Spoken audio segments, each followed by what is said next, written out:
This is the tragic story of Kunle Adeyemi and Amarachi Okiye. Kunle Adeyemi was a young man from Iworoko, Ekiti, a quiet community in southwestern Nigeria. Like many young people searching for opportunity, he moved to Lagos to work and build a better life. That was where he met Amarachi Okiye, a beautiful Igbo woman who had moved to Lagos to live with her aunt, Ngozi Eze. Love came quickly. Before long, they were living together like husband and wife, even though Kunle had never traveled to Amarachi's village to meet her family or perform the traditional marriage rites. Their relationship seemed perfect at first. Soon, Amarachi became pregnant and gave birth to a baby girl named Chimamanda. Kunle promised many times that he would visit her village and complete the marriage rites with the Okafor family of Umuokpara village. But like many promises, he kept postponing it.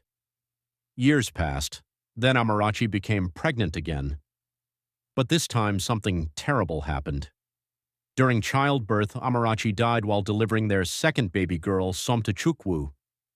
Kunle's world collapsed instantly, but the tragedy had only just begun. Kunle now faced a problem he had never thought about before.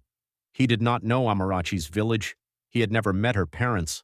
The only person who could help him was her aunt, Ngozi Eze. But when he rushed to her house, neighbors told him she had traveled abroad. Desperate and confused, Kunle began asking around until someone finally helped him trace Amarachi's hometown. After a long journey, he arrived in Umuokpara village with Amarachi's body. But instead of sympathy, he was greeted with anger and suspicion. The elders gathered. Their leader, Chief Nwankwo Okoye, told Kunle something shocking. Amarachi could not be buried until he completed the traditional marriage rites. But first, he had to prove he did not kill her. The first test was terrifying. Kunle was forced to sleep beside Amarachi's corpse overnight, alone in a dark room, with the lifeless body of the woman he once loved. Morning came. Kunle was still alive.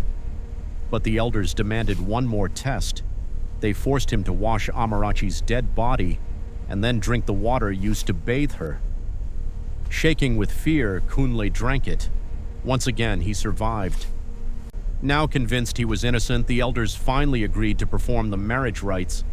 But what happened next was something Kunle would never forget. We bind you now to Amarachi, in life The villagers and in death. dressed Amarachi's lifeless body in a wedding gown. We bind you now They to placed her Amarachi, beside in Kunle, life and in death. and right there in the village square, they married We him bind to you the now corpse. to Amarachi, in life Only and after in the death. wedding ceremony did the villagers finally allow Amarachi to be We bind buried. you now to Amarachi, in After life the burial, and in death. Kunle prepared to return to Lagos with his daughter, but the elders stopped him. They said his first daughter, Chimamanda, must stay with her grandmother for 3 months. Kunle refused. Angry and frustrated, he said he would return with lawyers and activists from the city. Then he left the village, but he never reached home. On the lonely road outside the village, a group of young men from Umuokpara stopped him. They kidnapped him and dragged him into the forest. Their words were chilling. Even if the elders believe you, we do not. That night they killed Kunle Adeyemi, and the man who had been forced to marry a dead bride never lived to see his daughters grow up. Some say traditions must always be respected. Others say blind tradition can destroy lives. But one thing is certain.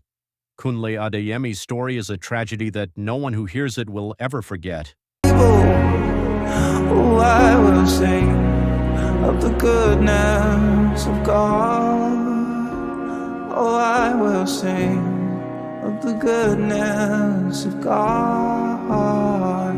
Oh, I'm gonna sing of the goodness of God.